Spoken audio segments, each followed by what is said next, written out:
Hello everyone, it's me Chandru. And ഇന്നത്തെ വീഡിയോയിൽ നമ്മൾ ഡിസ്കസ് ചെയ്യാൻ പോകുന്ന കേട്ടറ്റുമായിട്ട് ബന്ധപ്പെട്ട ഒരു ടോപ്പിക്കാണ്. ഇതൊരു PYQ സെക്ഷൻ അല്ല, പകരം ഒരു ഡീറ്റെയിൽ എക്സ്പ്ലനേഷൻ വീഡിയോ ആണ്. അപ്പോൾ നമ്മൾ കഴിഞ്ഞ ദിവസം 5 ക്വസ്റ്റ്യൻസ് ഡിസ്കസ് ചെയ്തായിരുന്നു. അതിൽ ഞാൻ നോക്കിയപ്പോൾ ഇതിനകത്ത് ഒരു ടോപ്പിക്ക് നമ്മൾ വീഡിയോസ് കുറച്ചുകൂടി നമുക്കൊരു ബെറ്റർ വീഡിയോ അപ്ലോഡ് ചെയ്യാമെന്ന് തോന്നി. അങ്ങനെയാണ് ഈ വീഡിയോ അല്ലെങ്കിൽ ഈ ടോപ്പിക്കിൽ നിന്ന് സെലക്ട് ചെയ്യുന്നത്. ഓക്കെ, അപ്പോൾ നമുക്കറിയാം കേട്ടറ്റിന് വളരെ കുറച്ച് ദിവസങ്ങൾ മാത്രമേ ഉള്ളൂ. അപ്പം ഈ ഒരു ടൈം എന്ന് പറയുന്നത് നന്നായിട്ട് പ്രിപ്പയർ ചെയ്യേണ്ട ടൈമാണ്. അപ്പോൾ PYQs ഒക്കെ നോക്കി നല്ല രീതിയിൽ നിങ്ങൾ പ്രിപ്പറേഷൻ ചെയ്യുകയാണെങ്കിൽ എക്സാം കഴിയുമ്പോൾ കേട്ടറ്റിൻ്റെ സർട്ടിഫിക്കറ്റ് കിട്ടും. ഓക്കെ, നമ്മളിവിടെ നോക്കുകയാണെങ്കിൽ കേട്ടറ്റ് പ്രീവിയസ് ഇയർ ക്വസ്റ്റ്യൻ ഡിസ്കഷൻ നമ്മൾ സ്റ്റാർട്ട് ചെയ്തിട്ടുണ്ട്. അപ്പോൾ കഴിഞ്ഞ ദിവസത്തെ 5 ക്വസ്റ്റ്യനിൽ ഞാൻ ടെലഗ്രാം ചാനലിൽ കുറച്ച് ഓൾഡ് വീഡിയോസ് ഉണ്ടായിരുന്നതും കൂടി അതിനകത്ത് ആഡ് ചെയ്തിട്ടുണ്ട് അതുമായിട്ട് ബന്ധപ്പെട്ടത്. ഓക്കെ, അപ്പോൾ അതുകൂടാതെ നമ്മുടെ വാട്സാപ്പ് ചാനലിലും ഈ വീഡിയോസിൻ്റെ പുതിയതായിട്ടുള്ള വീഡിയോസിൻ്റെ ലിങ്ക് ആഡ് ചെയ്യുന്നുണ്ട്. അപ്പോൾ നമുക്ക് കേട്ടറ്റിൻ്റെ പ്രീവിയസ് ഇയർ ക്വസ്റ്റ്യൻസ് നമ്മൾ ഇനിയും ഡിസ്കസ് ചെയ്യും. അപ്പോൾ ഇന്നത്തെ സ്പെഷ്യൽ ടോപ്പിക്കിലേക്ക് പോകാം. അത് ബിഹാരി സത്സൈ ആണ്. അപ്പോൾ ബിഹാരിദാസിൻ്റെ രചനയായിട്ടുള്ള ബിഹാരി സത്സയുമായിട്ട് ബന്ധപ്പെട്ട കുറച്ച് കാര്യങ്ങളാണ് ഇന്നത്തെ വീഡിയോയിൽ ഇൻക്ലൂഡ് ചെയ്തിരിക്കുന്നത്. അപ്പം ഒരു 10 മിനിറ്റ് വീഡിയോയിൽ നമ്മൾ ആ ഒരു ടോപ്പിക്ക് കവർ ചെയ്യാനാണ് നോക്കുന്നത്.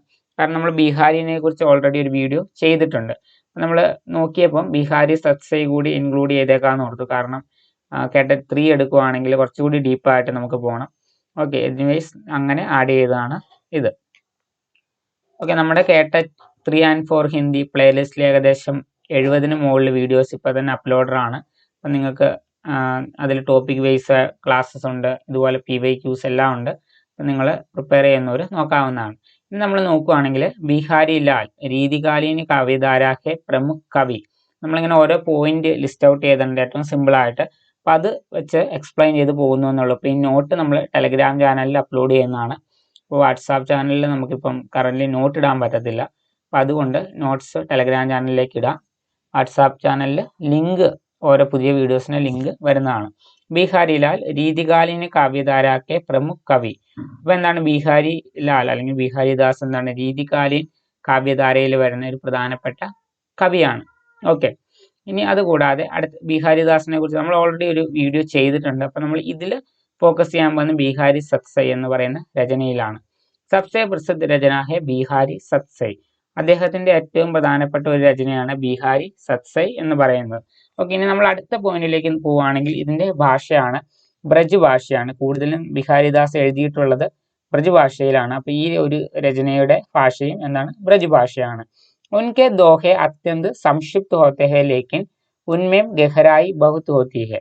സംക്ഷിപ്ത് എന്ന് വെച്ച് കഴിഞ്ഞാൽ ഏറ്റവും ചുരുക്കമായിരിക്കും, അല്ലെങ്കിൽ ഒരു ഏറ്റവും സിമ്പിൾ ആയിരിക്കും. നമ്മൾ നോക്കിയറിഞ്ഞാൽ ദോഹ എന്ന് പറയുന്നത് 2 വരിയാണ്. അപ്പോൾ അതെന്താണ് ബിഹാരിയുടെ ദോഹകളും 2 വരി എന്ന് വെച്ചാൽ ഏറ്റവും ഷോർട്ടാണത്. ലേക്കിൻ ഉന്മേം ഗഹരായി ബഹുത് ഹോത്തി ഹെ. അതിപ്പോൾ നമ്മൾ ഏത് ദോഹ എടുത്താലും അതിൻ്റെ മീനിങ് കുറച്ചുകൂടി ഡീപ്പാണ്. എന്നാൽ ബിഹാരിദാസിൻ്റെ ദോഹ നോക്കുവാണെങ്കിൽ കുറേ കൂടി ഡീപ്പാണ് അതിൻ്റെ ഓരോ വരിയിലെയും മീനിങ് അല്ലെങ്കിൽ അതിൽ ഉള്ള അർത്ഥം. ഓക്കെ, ഇനി അടുത്ത പോയിന്റ് ആണ് രൂപക് ഉപമ യമക് അനുപ്രാസ് ജൈസെ അലങ്കാരവും കാ പ്രയോഗം. അപ്പോൾ ഈ ഒരു അലങ്കാരങ്ങളൊക്കെ ഈ ദോഹയിൽ നമുക്ക് കാണാനായിട്ട് സാധിക്കും. ഇനി നമ്മൾ നോക്കുകയാണെങ്കിൽ എത്ര ദോഹയുണ്ട്? 713 മുതൽ 719 വരെ ദോഹ ഇതിനകത്ത് സങ്കലിത് എന്ന് വെച്ച് കഴിഞ്ഞാൽ കളക്ഷൻ എന്നാണ്. അപ്പോൾ ബിഹാരിയുടെ രചനകളെല്ലാം കൂടി കളക്ട് ചെയ്ത് വെച്ചിരിക്കുന്ന ഒരു ഗ്രന്ഥമാണ് ബിഹാരി സത്സൈ. ഇതിനകത്ത് 713 മുതൽ 719 വരെ ദോഹ ഉണ്ടെന്ന് പറയപ്പെടുന്നു. ഓക്കെ, പല രീതിയിൽ നമ്മൾ നോക്കിയാലും പല കണക്കാണ്. ബട്ട് അറൗണ്ട് 700 അത് കറക്റ്റ് ആണ്. 700-നടുത്ത് ദോഹകൾ അതിനകത്തുണ്ട്. 700 അല്ലെങ്കിൽ 700-ന് മുകളിൽ. ഓക്കെ, അപ്പോൾ 713 മുതൽ 719 വരെയാണ് കണക്കാക്കുന്നത്. ഭക്തി ഓർ ശൃംഗാർ സെ സംബന്ധിത് ദോഹോം കാ സങ്കലൻ. അതുപോലെ തന്നെ ഭക്തിയും അതുപോലെ തന്നെ ശൃംഗാർ ഇത് തമ്മിൽ അല്ലെങ്കിൽ ഈ ഒരു ടോപ്പിക്കുമായിട്ട് ബന്ധപ്പെട്ട ദോഹകളാണ് അദ്ദേഹം കൂടുതലും എഴുതിയിട്ടുള്ളത്. ഓക്കെ, അതിൽ ഭക്തിയും നമുക്ക് കാണാൻ പറ്റും, ശൃംഗാറും കാണാൻ പറ്റും. ഓക്കെ, അടുത്ത പോയിന്റ് ആണ് സത്സയ്യാക്കെ ദോഹരെ ജോൻ ദാവക്കെ തീർ ദേഖൻമേൻ ചോട്ടെ ലഹി ഹാവ് കരെ ഗംഭീർ. അതായത് ബിഹാരിയുടെ ദോഹകളെ കുറിച്ച് ഏതോ ഒരു കവി എഴുതിയിട്ടുള്ള 2 വരികളാണ്. 2 വരി ഒരു ദോഹയാണിതും. സത്സയ്യാക്കെ ദോഹര എന്ന് വെച്ച് കഴിഞ്ഞാൽ നമ്മുടെ ബിഹാരിദാസിന്റെ ദോഹ എന്താണ് നാവക്കെ തീർ, ഒരു അമ്പ് തുളഞ്ഞ് കയറുന്ന പോലെയാണ്. കാരണം നമ്മൾ നോക്കുമ്പോൾ വളരെ ചെറുതാണെങ്കിലും അതുണ്ടാക്കുന്ന മുറിവ് വലുതാണ്. അല്ലെങ്കിൽ ആ ദോഹ നമ്മൾ നോക്കുമ്പോൾ എന്താണ് 2 വരിയേ ഉള്ളൂ, പക്ഷെ അതിൽ ഉൾക്കൊണ്ടിരിക്കുന്ന അല്ലെങ്കിൽ മറഞ്ഞിരിക്കുന്ന അർത്ഥം എന്ന് പറയുന്നത് വളരെ വലുതാണ്. അതാണ് ഇതിന്റെ മീനിങ്. ഇപ്പോൾ ബിഹാരിദാസുമായിട്ട് അല്ലെങ്കിൽ ഇവിടെ ആരെ ഉദ്ദേശിച്ചാണ് ഈ ദോഹ അല്ലെങ്കിൽ ഈ വരികളിൽ പറഞ്ഞിരിക്കുന്നത് എന്ന് ചോദിച്ചാൽ അത് ബിഹാരിയാണ്. इനി അടുത്താണ് इसकी रचना जयसिंह के पुत्र राम सिंह को लोक व्यवहार രാജ്നീതി एवं നീതി की शिक्षा देने के लिए की गई. ഇനി അടുത്ത പോയിന്റ് എന്ന് പറയുന്നത് നമ്മുടെ ഈ ബിഹാരി സത്സൈ അത് രചിക്കപ്പെട്ടതിന് പിന്നിലുള്ള ഒരു ചെറിയ സ്റ്റോറിയാണ്. ജയ്സിംഗ് കെ പുത്ര, അതായത് മഹാരാജാവായിട്ടുള്ള ജയ്സിംഗിന്റെ പുത്രനായിട്ടുള്ള രാം സിംഗിനെ ലോക വ്യവഹാര രാജനീതി एवं നീതി की शिक्षा देने के लिए की गई. അപ്പൊ ഈ കാര്യങ്ങളൊക്കെ ഈ രാം സിംഗിനെ പഠിപ്പിക്കാൻ വേണ്ടിയാണ്. എങ്ങനെ ഒരു രാജാവ് എങ്ങനെ പെരുമാറണം, അതുപോലെ തന്നെ പൊളിറ്റിക്സ്, അതുപോലെ തന്നെ രാജാവിന്റെ ധർമ്മങ്ങൾ, ഇതൊക്കെ മനസ്സിലാക്കി കൊടുക്കാൻ വേണ്ടിയാണ് ബിഹാരി ദോഹകളൊക്കെ തന്നെ എഴുതിയിട്ടുള്ളത്. ഇനി രചനാകാലം നമ്മൾ നോക്കുകയാണെങ്കിൽ 1633 മുതൽ 1662 വരെയാണ് ഇതിന്റെ രചനാകാലമായിട്ട് കണക്കാക്കപ്പെട്ടിരിക്കുന്നത്. അപ്പൊ ഈ ഒരു ഡേറ്റ് ആണ് അതിൽ വരുന്നത്, 1633 മുതൽ 1662 വരെ. ഓക്കെ, അപ്പൊ ആ ഒരു ടൈമിലാണ് ഇത് എഴുതപ്പെട്ടതെന്ന് കണക്കാക്കുന്നു. ഇനി നമ്മൾ നോക്കുകയാണെങ്കിൽ നഗേന്ദ്ര പറയുന്ന അനുസരിച്ച് മൊത്തം 713 ദോഹകളാണ് ബിഹാരി സത്സയിലുള്ളത്. എന്നാൽ ശുക്ലജി പറയുന്നത് 700 ദോഹ എന്നാണ്. അപ്പം ഏകദേശം ഒരു 713 719 ആ ഒരു റേഞ്ചിൽ ദോഹകളുണ്ടെന്ന് പറയപ്പെടുന്നു. നമുക്ക് അടുത്ത പേജിലേക്ക് പോവാം.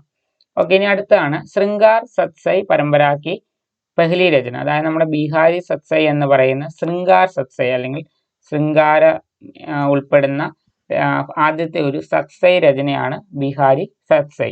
ഇനി അടുത്തതാണ് ബിഹാരി രത്നാകർ എന്ന് പറയുന്ന ഒരു രചനയുണ്ട്. അപ്പൊ അത് എഴുതിയത് ജഗന്നാഥ് ദാസ് രത്നാകർ ആണ്.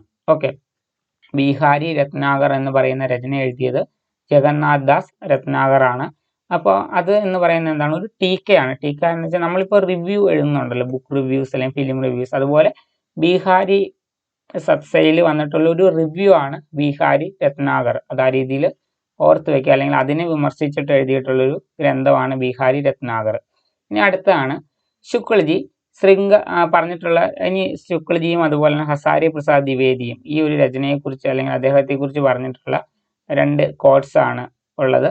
ശൃംഗാർ രസ് കെ ഗ്രന്ഥോं में जितनी ख्याति और मान बिहारी सत्सई का हुआ उतना और किसी का नहीं. അതായത് നമ്മൾ ശൃംഗാർ രസ അല്ലെങ്കിൽ ശൃംഗാർ ഗ്രന്ഥങ്ങളൊക്കെ നമ്മൾ എടുത്തു നോക്കുകയാണെങ്കിൽ അതിൽ ഏറ്റവും പോപ്പുലർ ആയിട്ടുള്ള ബിഹാരി സത്സൈ ആണ്.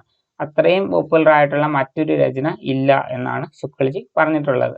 ഓക്കെ, ഇനി അടുത്തതാണ് ഹസാരി പ്രസാദ് ദ്വിവേദി പറയുന്ന അനുസരിച്ച് രീതികാൽക്കെ സബ്സെ അധിക് ലോക്പ്രിയ കവി ബിഹാരി ഹെ. രീതികാലിലെ ഏറ്റവും പോപ്പുലർ ആയിട്ടുള്ള ഒരു കവി എന്നറിയപ്പെടുന്നത് ബിഹാരിയാണ്. ഓക്കെ, അപ്പൊ ഇതാണ് പോയിന്റ്സ്. ഇപ്പൊ നമ്മൾ കുറെ കാര്യങ്ങൾ അല്ലെങ്കിൽ ബിഹാരി സത്സയുമായിട്ട് ബന്ധപ്പെട്ട കുറെ കാര്യങ്ങൾ നമ്മളിങ്ങനെ ഡിസ്കസ് ചെയ്തു. കുറച്ച് പോയിന്റ്സ് ഉണ്ട്, 10-12 പോയിന്റ്സ് ഉണ്ടെന്ന് എനിക്ക് തോന്നുന്നു. ഓക്കെ, എനിവേസ് ഓക്കെ, അപ്പോൾ ഇത്രയാണ് പോയിന്റ്സ്. പിന്നെ നമുക്ക് നോക്കാനുള്ള ഇതിൽ നിന്ന് വന്നിട്ടുള്ള ക്വസ്റ്റ്യൻ ആണ്. കഴിഞ്ഞ വീഡിയോയിൽ നമ്മൾ ഡിസ്കസ് ചെയ്തതാണ്, മോഡൽ ക്വസ്റ്റ്യൻ ആണ്. ബിഹാരി സത്സൈ കിസ് ചന്ദ് മേം രചിത് കാവ്യ ഹെ. ഇതിൽ യൂസ് ചെയ്തിരിക്കുന്ന ചന്ദ് ഏതാണ്? ദോഹ, സോട്ട, ചോപ്പായി, ചപ്പായി. അപ്പോൾ ഈ വീഡിയോ കാണുന്നവർ ഇതിന്റെ ആൻസർ ഒന്ന് കമന്റ് ചെയ്യുക. ഓക്കെ, 1 2 3 4 ഇതിലേതാണ്, മീൻസ് ടൈപ്പ് ചെയ്തിട്ടേക്കുക, ഇതിലേതാണ് വരുന്നതെന്നൊന്ന് കമന്റ് ചെയ്യുക. ബിഹാരി സത്സൈ കിസ് ചന്ദ് മേം രചിത് കാവ്യ ഹെ.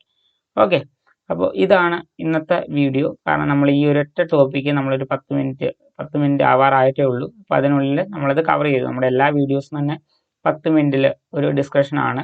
അപ്പോൾ അതിൽ നമ്മൾ ഓരോ ടോപ്പിക്കുകളും ഇങ്ങനെ കവർ ചെയ്യും. പിന്നെ ഇപ്പോൾ അടുത്ത വീഡിയോസ് എന്ന് പറയുന്ന ഒരു PYQ സെക്ഷൻ ആയിരിക്കും. അപ്പോൾ ഇനി കുറച്ച് ക്വസ്റ്റ്യൻ കൂടി ഇൻക്ലൂഡ് ചെയ്തിട്ട് അടുത്ത വീഡിയോ ചെയ്യാം. Okay, so guys, see you in the next. തബ് തക് के लिए ओके बाय.